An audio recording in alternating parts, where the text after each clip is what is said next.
नमस्कार। आकाशवाणी से प्रस्तुत है समाचार संध्या।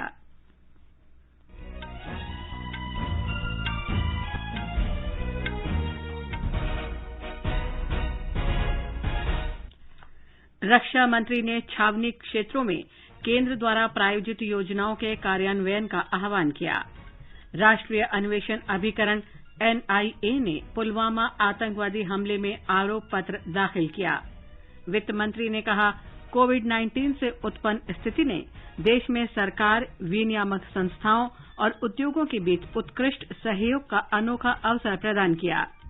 देश में अब तक कोविड-19 से 24 लाख से अधिक लोग ठीक हुए, स्वस्थ होने वालों की दर 76% से अधिक हुई और सरकार ने सभी तरह के पीपीई किट, फेस शील्ड और मास्क के मुक्त निर्यात की मंजूरी दी। समाचार संध्या में अपने सहयोगी नवीन सक्सेना के साथ मैं लवलीन निगम। रक्षा मंत्री राजनाथ सिंह ने कहा है कि छावनी क्षेत्रों में केंद्र प्रायोजित योजनाओं को निर्बाध तरीके से लागू किया जाना चाहिए। वे आज देश के 62 छावनी क्षेत्रों में केंद्र प्रायोजित योजनाओं के बेहतर क्रियान्वयन पर आयोजित एक वेबिनार को संबोधित कर रहे थे।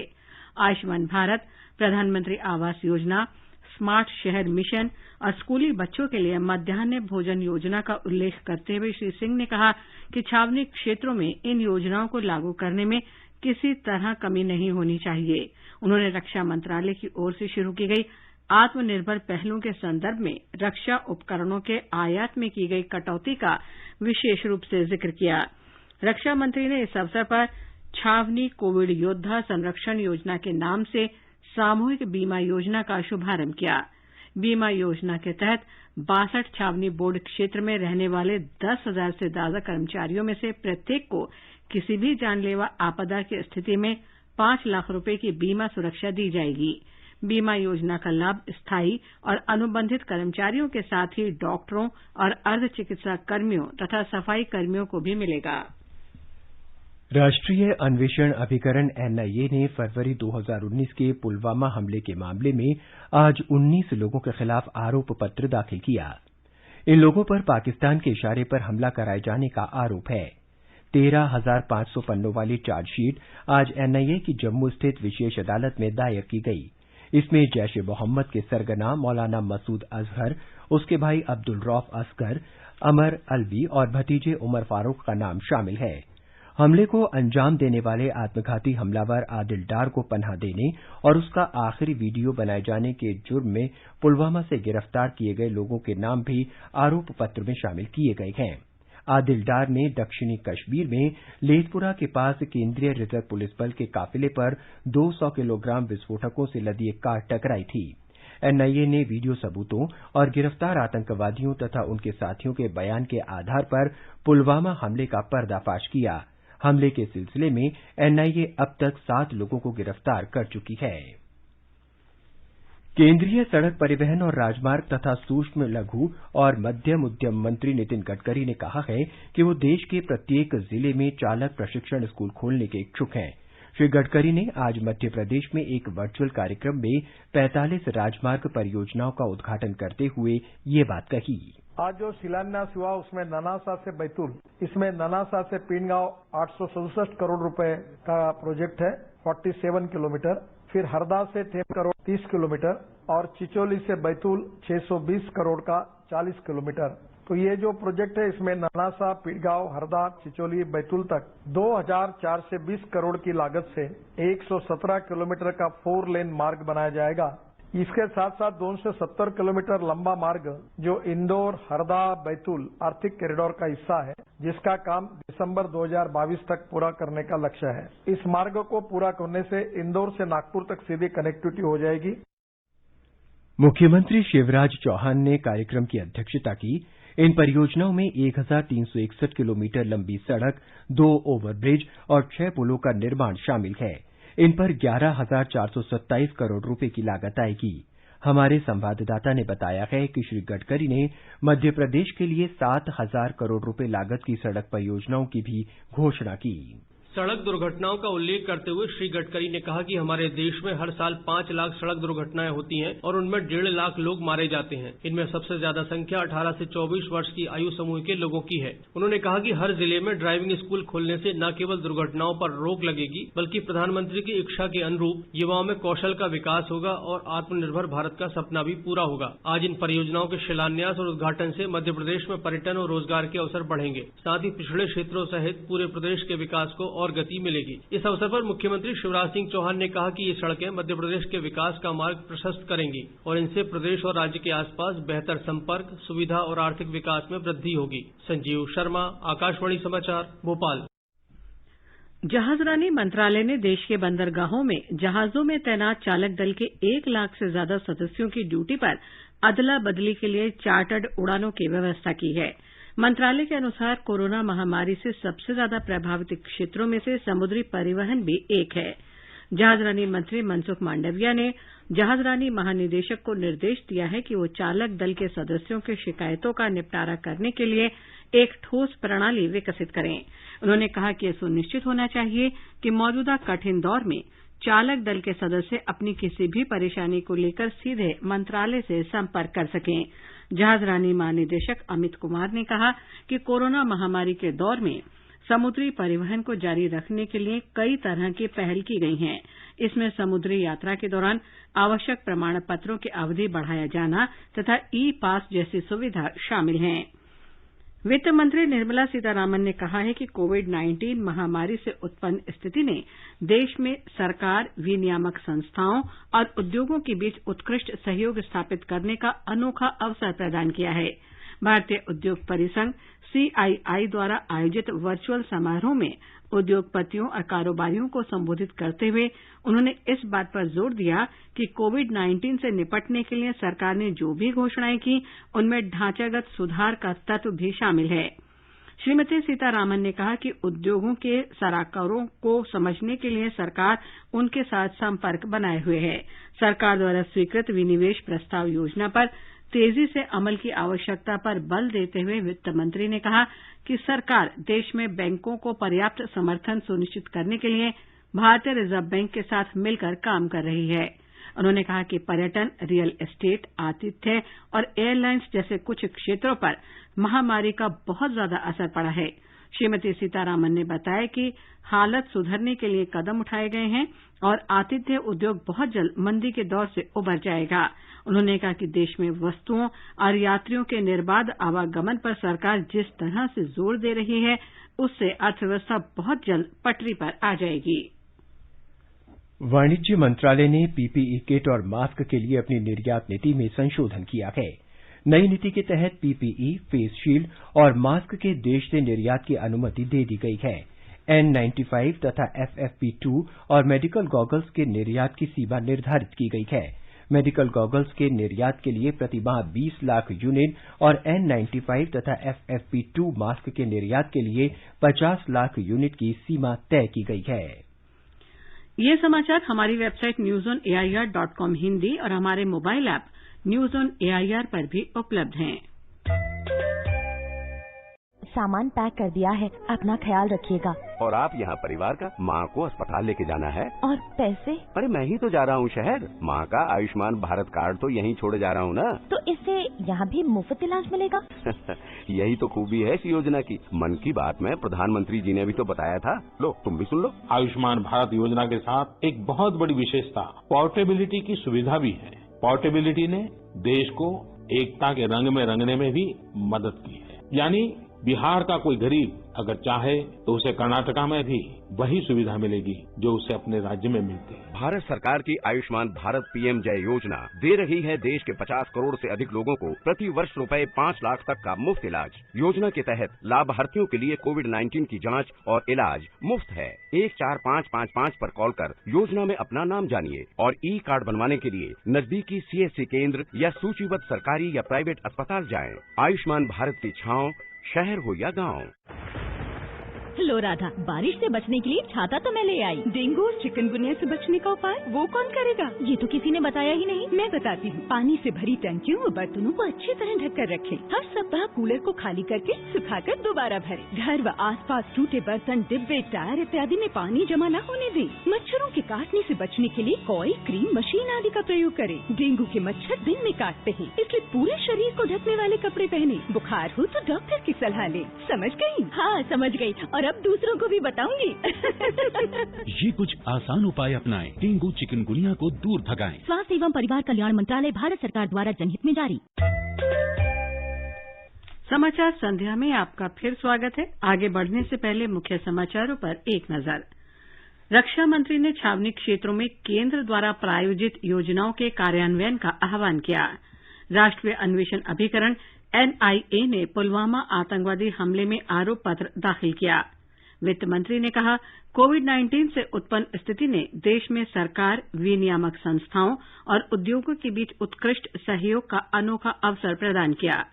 देश में अब तक कोविड-19 से 24 लाख से अधिक लोग ठीक हुए। स्वस्थ होने वालों की दर 76% से अधिक हुई और सरकार ने सभी तरह के पीपीई किट, फेस शील्ड और मास्क के मुक्त निर्यात की मंजूरी दी। देश में कोविड संक्रमण से ठीक होने वालों की संख्या में लगातार बढ़ोतरी हो रही है और ये आज करीब 76% तक पहुंच गई है।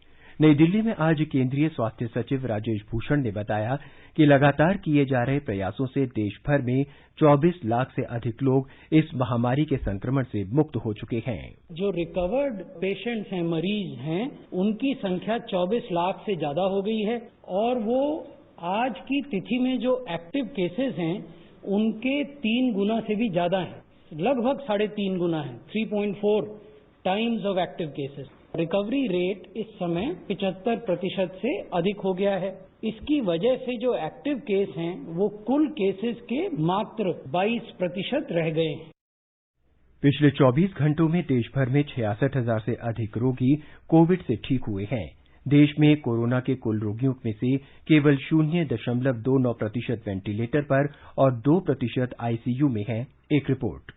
देश में अब तक स्वस्थ हुए मरीजों की संख्या सक्रिय मामलों की संख्या से तकरीबन 3.5 गुना हो गई है। पिछले 25 दिनों में स्वस्थ होने वालों की दर में 100% से अधिक बढ़ोतरी हुई है। इसके साथ ही इससे होने वाली मृत्यु की दर में लगातार गिरावट आ रही है और इस समय यह 1.84% पर आ गई है। देश में करीब 30 राज्यों और केंद्र शासित प्रदेशों में यह दर राष्ट्रीय औसत से भी कम है। स्वास्थ्य मंत्रालय ने कहा है कि देश भर में पिछले 24 घंटों में कोविड-19 के 60,000 से अधिक नए मामले दर्ज किए गए हैं। इस तरह इन मामलों की कुल संख्या 31,67,324 हो गई है, जबकि करीब 7,04,000 से अधिक लोगों का इस समय इलाज चल रहा है। इसके अलावा एक ही दिन में 848 मौतें भी हुई हैं, जिससे अब तक इस महामारी से मौत का शिकार हुए लोगों की कुल संख्या 58,390 हो गई है। आनंद चतुर्वेदी, आकाशवाणी समाचार, दिल्ली।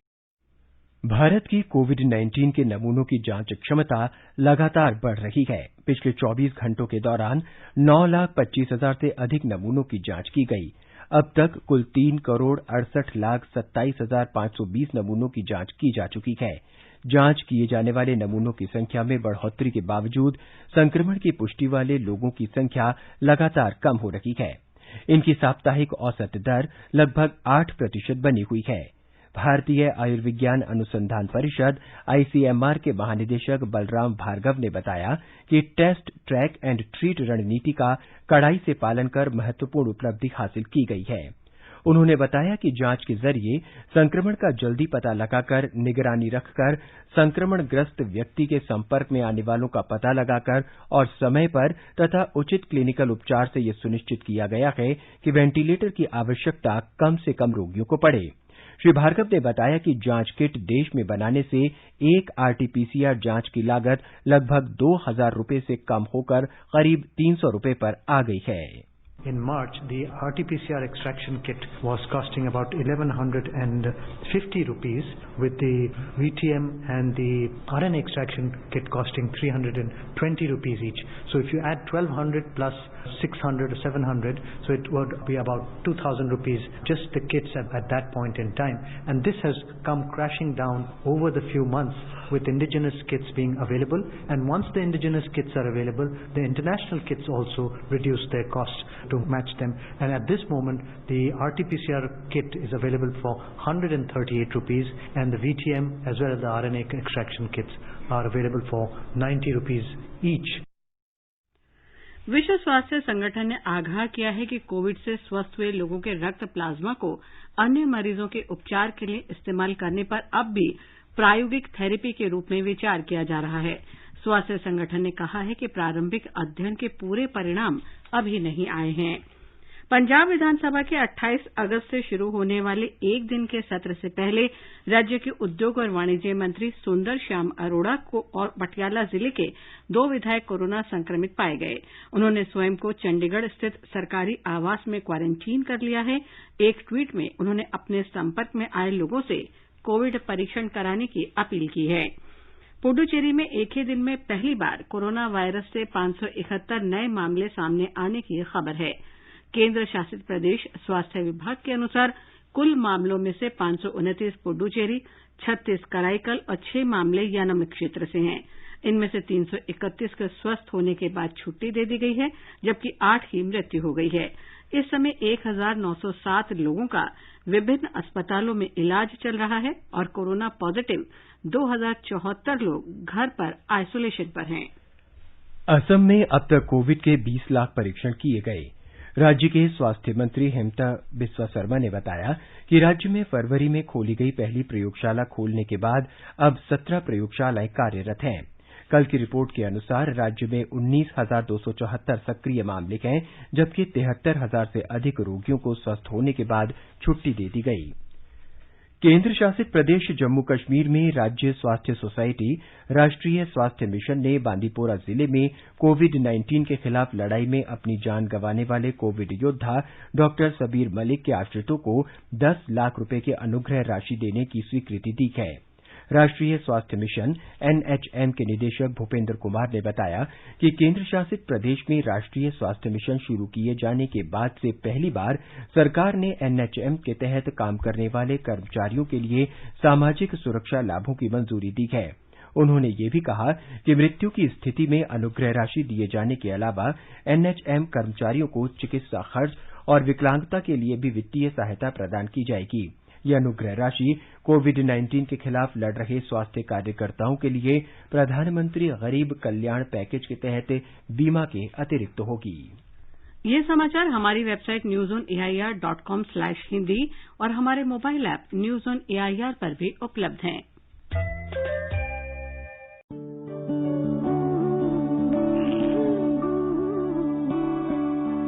पर सोचती हूँ कभी-कभी कब तक रहेंगी ये खुशियाँ बनी।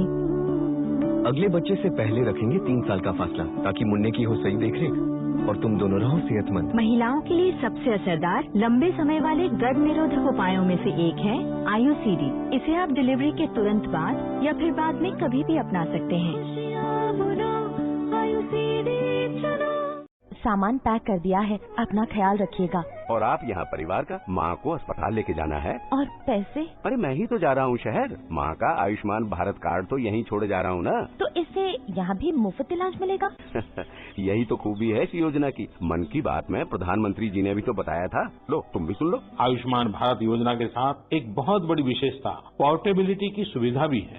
पोर्टेबिलिटी ने देश को एकता के रंग में रंगने में भी मदद की है। यानी बिहार का कोई गरीब अगर चाहे तो उसे कर्नाटका में भी वही सुविधा मिलेगी जो उसे अपने राज्य में मिलती है। भारत सरकार की आयुष्मान भारत पीएम जय योजना दे रही है देश के 50 करोड़ से अधिक लोगों को प्रति वर्ष रुपए 5 लाख तक का मुफ्त इलाज। योजना के तहत लाभार्थियों के लिए कोविड-19 की जांच और इलाज मुफ्त है। 14555 पर कॉल कर योजना में अपना नाम जानिए और ई कार्ड बनवाने के लिए नजदीकी सीएससी केंद्र या सूचीबद्ध सरकारी या प्राइवेट अस्पताल जाएं। आयुष्मान भारत की छांव शहर हो या गांव। ये आकाशवाणी है।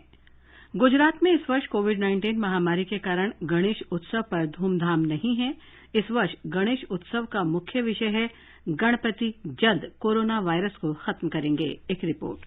गुजरात में हर साल गणेश महोत्सव काफी उत्साह और धामधूम से मनाया जाता है, लेकिन इस वर्ष कोविड-19 की वजह से कोई सार्वजनिक उत्सव नहीं हो रहा है। हर वर्ष गणेश उत्सव का एक विशेष विषय होता है और इस बार गणेश उत्सव का विषय है कि भगवान गणेश कोरोना वायरस के राक्षस को खत्म करेंगे। वडोदरा के खोडियार युवक मंडल द्वारा बनाई गई गणेश की मूर्ति त्रिशूल से कोरोना वायरस को खत्म कर रही है। गणेश बाल युवक मंडल ने गणेश उत्सव का मुख्य विषय प्रथम श्रेणी के कोरोना योद्धाओं को समर्पित किया है। इसी तरह वडोदरा के मांजलपुर क्षेत्र के एक पंडाल में भगवान गणेश की मूर्ति लोगों को मास्क पहनने और सामाजिक दूरी बनाए रखने का संदेश दे रही है। योगेश पंड्या, आकाशवाणी समाचार, अहमदाबाद। उत्तर प्रदेश सरकार ने कोविड महामारी को ध्यान में रखते हुए तथा कानून और व्यवस्था बनाए रखने के लिए राज्य में सभी तरह के सांस्कृतिक और धार्मिक आयोजनों पर 30 सितंबर तक रोक लगा दी है। हमारे संवाददाता ने खबर दी है कि मुख्यमंत्री योगी आदित्यनाथ ने रविवार को कहा था कि कोविड महामारी को देखते हुए राज्य में सभी तरह के सांस्कृतिक और धार्मिक आयोजन पर पूरी तरह रोक लगाई जानी चाहिए। राज्य के अतिरिक्त मुख्य गृह सचिव अविनाश कुमार अवस्थी ने इस संबंध में एक आदेश जारी कर किसी भी तरह के जुलूस और झांकियां निकालने पर रोक लगा दी है। आकाशवाणी से बातचीत में श्री अवस्थी ने कहा कि इस आदेश का हर हाल में पालन होना चाहिए। एक स्थान पर 5 से ज्यादा लोगों के एकत्र होने पर भी प्रतिबंध लगाया गया है। आदेश के अनुसार ये सारे प्रतिबंध इस आशंका को देखते हुए लगाए गए हैं कि असामाजिक तत्व कानून और व्यवस्था तथा सांप्रदायिक सौहार्द को बिगाड़ने का काम कर सकते हैं। हालांकि आदेश में कहा गया है कि लोग घरों में ताजिए और अलम रख सकते हैं, इन पर कोई प्रतिबंध नहीं होगा। बिहार में आज से सरकारी और निजी बसें चलना शुरू हो गई हैं। राज्य के मुख्य सचिव दीपक कुमार की अध्यक्षता में हुई बैठक में यह निर्णय लिया गया। मुख्य सचिव ने बताया कि राज्य के सभी जिलों के बीच बसों की आवाजाही की अनुमति दे दी गई है। हमारे संवाददाता ने बताया है कि बसों को कंटेनमेंट जोन में आवाजाही की अनुमति नहीं होगी। बिहार में आज से सरकारी और निजी बसों का परिचालन शुरू हो गया है। बसों के परिचालन के दौरान सोशल डिस्टेंसिंग का पालन करने का निर्देश दिया गया है। चालक, कंडक्टर और यात्रियों को मास्क लगाना अनिवार्य किया गया है। बसों में निर्धारित सीट के अलावा और अन्य यात्री नहीं लिए जाएंगे। चालक और कंडक्टर वाहनों में चढ़ने के पहले यात्री को हाथ साफ करने के लिए सैनिटाइजर उपलब्ध कराएंगे। आकाशवाणी समाचार के लिए पटना से कृष्ण कुमार लाल। इस बीच राज्य सरकार ने सब्जी, मांस और मछली की बिक्री के समय में भी बदलाव किया है। इन वस्तुओं की बिक्री सुबह 6 बजे से 11 बजे तक और शाम 4 बजे से 6:30 बजे तक ही की जा सकती है। महाराष्ट्र के रायगढ़ जिले में कल एक 5 मंजिला आवासीय इमारत ढहने की घटना में मरने वालों की संख्या 12 हो गई है। राष्ट्रीय आपदा मोचन बल एनडीआरएफ की टीम ने मलबे से आज 11 और शव निकाले। दुर्घटना स्थल पर बचाव अभियान जारी है। लापता हुए 6 लोगों के जिंदा बचे होने की उम्मीद बहुत कम रह गई है। मलबे में दबे लोगों को बचाने के लिए एनडीआरएफ और स्थानीय पुलिस लगातार काम कर रही है। तलाशी अभियान में खोजी कुत्तों और खुदाई करने वाली 13 बड़ी मशीनों की मदद ली जा रही है। मलबे से अब तक 8 लोगों को जिंदा निकाल लिया गया है, जिसमें एक 4 वर्ष का बच्चा भी शामिल है। हालांकि उसकी मां की इस हादसे में मौत हो चुकी है। कुछ प्रत्यक्षदर्शियों के अनुसार उन्होंने इमारत ढहते वक्त निचली मंजिल के खंभों को टुकड़ों में टूटते देखा था। करीब 10 साल पहले बनी तारिक गार्डन नाम की इस इमारत में 40 आवासीय फ्लैट थे। महाराष्ट्र के राहत और पुनर्वास मंत्री विजय वडेट्टीवार ने प्रत्येक मृतकों के परिजनों को 4 लाख रुपए की अनुग्रह राशि देने की घोषणा की है। बिल्डर फारूक काजी, आरसीसी सलाहकार बाहुबली धामने और आर्किटेक्ट गौरव शाह के खिलाफ भारतीय दंड संहिता की विभिन्न धाराओं के तहत मामला दर्ज किया गया है। राष्ट्रपति, उपराष्ट्रपति, प्रधानमंत्री और गृह मंत्री ने दुर्घटना में मरने वालों के प्रति दुख व्यक्त किया है। एक ट्वीट संदेश में राष्ट्रपति ने इस घटना में घायल हुए लोगों के जल्द स्वस्थ होने की भी कामना की। उपराष्ट्रपति वेंकैया नायडू ने शोक संतप्त परिवार के प्रति संवेदना और घायलों के तुरंत स्वस्थ होने की कामना की। प्रधानमंत्री नरेंद्र मोदी ने एक ट्वीट में कहा, उनकी संवेदना मृतकों के परिवारों के साथ है। श्री मोदी ने कहा कि स्थानीय अधिकारी और आपदा मोचन बल के दल हर संभव सहायता के लिए घटनास्थल पर मौजूद हैं। उन्होंने घायलों के जल्द स्वस्थ होने की कामना की। कर्नाटक के मुख्यमंत्री बीएस येदियुरप्पा ने आज राज्य के बाढ़ प्रभावित बेलागावी और बागलकोट जिलों का हवाई सर्वे किया। मुख्यमंत्री ने कहा कि बाढ़ और वर्षा से हुए नुकसान का व्यापक स्तर पर आकलन करने के बाद वो उसकी रिपोर्ट लेकर अगले सप्ताह दिल्ली जाएंगे और केंद्र सरकार से आवश्यक मदद का अनुरोध करेंगे। एक रिपोर्ट।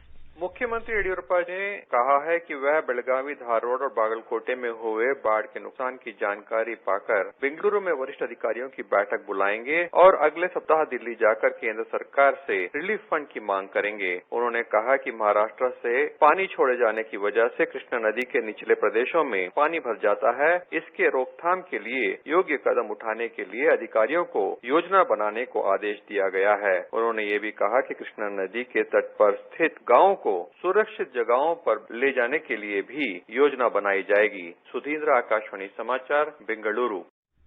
असम को इस महीने की 28 तारीख से अगले 6 महीने तक अशांत क्षेत्र घोषित किया गया है।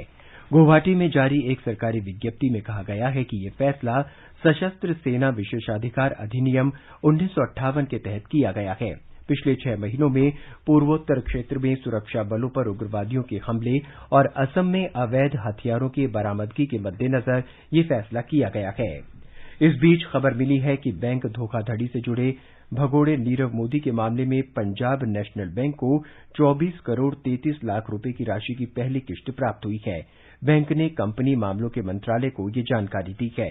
मंत्रालय ने कहा है कि भारत सरकार के लिए ये एक बड़ी उपलब्धि है।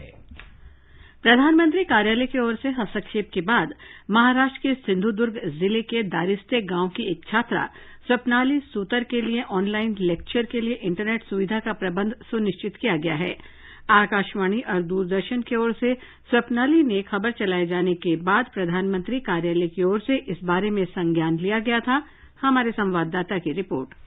इस वर्ष स्वतंत्रता दिवस के अवसर पर प्रधानमंत्री नरेंद्र मोदी ने भारत के प्रत्येक गांव को अगले 1000 दिनों के भीतर ऑप्टिकल फाइबर द्वारा इंटरनेट से जोड़ने की घोषणा की थी। महाराष्ट्र के सिंधुदुर्ग जिले के दरिस्ते गांव में बसी स्वप्नाली सुतार को उस वक्त अंदाजा नहीं था कि ऐसा असल में हो पाएगा। लॉकडाउन और इंटरनेट कनेक्टिविटी नहीं होने के कारण स्वप्नाली मुंबई वेटरनरी कॉलेज द्वारा आयोजित ऑनलाइन कक्षाओं में भाग नहीं ले पा रही थी। इस बाधा को दूर करने के लिए उसके भाइयों ने उसे 2 किलोमीटर दूर एक पहाड़ी पर एक छोटी सी झोपड़ी बनाकर दी ताकि उसका मोबाइल सिग्नल पकड़ सके और वो निर्बाध रूप से अध्ययन कर सके। स्थानीय और राष्ट्रीय मीडिया ने उसके संकल्प और दृढ़ निश्चय की ये खबर प्रचलित करने में समय नहीं लगाया और जल्द ही ये प्रधानमंत्री कार्यालय तक जा पहुंची और एक सप्ताह के भीतर इलेक्ट्रॉनिक्स और आईटी मंत्रालय और भारत नेट के अधिकारियों ने दरिस्ते गांव पहुंचकर ग्राम पंचायत के माध्यम से स्वप्नाली के घर तक इंटरनेट सुविधा प्रदान करवाई। मीडिया और सरकार को उनकी त्वरित कार्रवाई के लिए धन्यवाद देते हुए स्वप्नाली ने कहा कि वह अब अपने घर में रहकर सुरक्षित रूप से अध्ययन कर पाएगी। सिंधुदुर्ग से नीलेश जोशी के साथ मैं निशा रानी, आकाशवाणी समाचार, मुंबई। और अब आर्थिक जगत की खबरों के साथ हैं मनोज पाठक। बॉम्बे स्टॉक एक्सचेंज का सेंसेक्स आज 45 अंक बढ़कर 38,844 पर पहुंच गया। उधर नेशनल स्टॉक एक्सचेंज का निफ्टी 6 अंक बढ़कर 11,472 दर्ज हुआ। दिल्ली सर्राफा बाजार में सोने का मूल्य 557 रुपए घटकर 52,350 रुपए प्रति 10 ग्राम पर आ गया। चांदी 1,606 रुपए लुढ़ककर 66,736 रुपए प्रति किलो रह गई और अंतर्राष्ट्रीय बाजारों में ब्रेंट कच्चे तेल की कीमत $45.60 प्रति बैरल के आसपास बनी रही। और अब एक नजर आज के मौसम पर। राष्ट्रीय राजधानी दिल्ली में गरज के साथ बारिश होगी। न्यूनतम तापमान 26 और अधिकतम 35 डिग्री सेल्सियस के आसपास रह सकता है। मुंबई में सामान्य तौर पर बादल छाए रहेंगे और हल्की बारिश हो सकती है। न्यूनतम तापमान 25 और अधिकतम 31 डिग्री सेल्सियस के आसपास बना रहेगा। चेन्नई में सामान्य तौर पर बादल छाए रहेंगे और कहीं कहीं सामान्य बारिश हो सकती है। तापमान 27 और 35 डिग्री सेल्सियस के बीच रहने के आसार हैं। कोलकाता में आमतौर पर बादल छाए रहेंगे तथा कुछ स्थानों पर गरज के साथ बारिश हो सकती है। तापमान 25 और 29 डिग्री सेल्सियस के बीच रहने का अनुमान है। गुवाहाटी में आमतौर पर बादल छाए रहेंगे और शहर में न्यूनतम तापमान 26 और अधिकतम 36 डिग्री सेल्सियस के आसपास रहने के आसार हैं। और अंत में मुख्य समाचार एक बार फिर।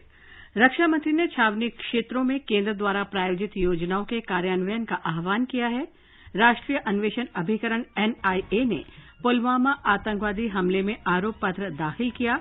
वित्त मंत्री ने कहा, कोविड-19 से उत्पन्न स्थिति ने देश में सरकार, विनियामक संस्थाओं और उद्योगों के बीच उत्कृष्ट सहयोग का अनोखा अवसर प्रदान किया। देश में अब तक कोविड-19 से 24 लाख से अधिक लोग ठीक हुए। स्वस्थ होने वालों की दर 76% से अधिक हुई। पंजाब नेशनल बैंक को भगोड़े नीरव मोदी मामले में 24 करोड़ 33 लाख रुपए की पहली किस्त प्राप्त हो गई है। इसके साथ ही समाचार संध्या का ये अंक समाप्त हुआ। नमस्कार।